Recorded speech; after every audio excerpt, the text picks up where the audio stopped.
没想到美军在珍珠港被击沉的军舰，竟会在9年后凭空出现在8000公里外菲律宾的原始森林。难道是这个庞然废铁穿越了吗？气象学家三浦惠子与生物学家兰达博士意外发现了它，于是他们想都没想就进入查看。很明显，兰达对军舰的内部非常熟悉，并且还找到印有他名字的破旧行李箱。惠子觉得自己似乎掉进了阴谋之中，要知道正是因为对方人畜无害的长相，他才破例同意兰达的半路加入，因此气走了军方派来保护他的肖恩中尉。如今这种情况，他也只能自求多福。然而驾车离开的肖恩也发现了异常，探测仪上辐射数值爆表，紧接着天空出现了类似极光的彩色轨迹。意识到危险，肖恩加快了前行的脚步。其实兰达之所以会非常熟悉这里，是因为他曾在劳顿号上服役过，当时军舰被不明物撞沉。9年来，他一直想证明巨物存在的真相。走进船舱深处，看到大量被粘液包裹的尸体，他们都是兰达曾经的战友。When did you say this ship sank? 9 years ago.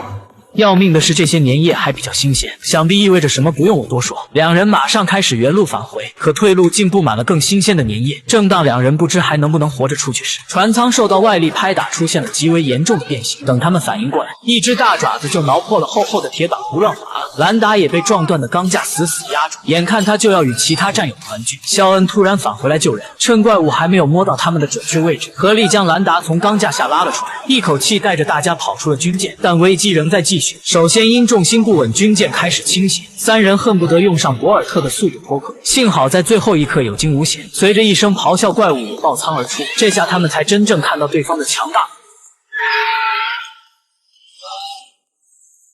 它便是离子龙，身体会散发出电离子辐射。之前肖恩看到的彩色轨迹，应该就是它散发出的辐射造成的。这也是几人第一次近距离接触巨物，眼下他们根本就顾不上自身的安危，对眼前强烈的视觉冲击感到震撼和激动。不过离子龙只是宣示领地主权，并没有要伤害他们的意思。于是，在之后的日子里，他们对泰坦巨兽展开了无限的探索，终于在2年后有了重大发现，也就是1954年。但为了考察能继续进行，他们将印度尼西亚发现的泰坦脚印展示在了帕克特将军的面前。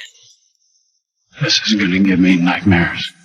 可将军要求他们拿出更实质性的证据，其实这也是三人找军方求助的原因。倘若要想引出巨兽，就必须要用68公斤以上的铀元素做诱饵。要知道，仅1公斤铀原子核裂变，就相当于2700吨煤燃烧放出的能量，不过事关人类的未来。将军愿意去向总统汇报特批，自此专门研究巨兽的帝王组织诞生。但有军方的介入，必定走向暴力的路线。同年的比基尼环礁岛上，帕克特将军协同多位将官在沙滩上观摩，而肖恩三人拿着摄像机最后登场。他们还幻想着巨兽的照片会刊登到哪个杂志的封面，结果说好的68公斤铀元素竟被换成了比原子弹威力还大的氢弹。这是要和巨兽开干了吗？原本三人的初心只是学术研究，并不想引发对抗战争，可是到如今，谁又能左右国家的决定？现在也只能祈祷巨兽不要出现。时间1分1秒的流逝，始终没有动静，将军也开始变得急躁。就在他不知该如何向上面交代时，远处海面突然出现一座小山丘，并以每小时70迈的速度向氢弹驶来。没想到哥斯拉会以这种方式与美国人初次见面。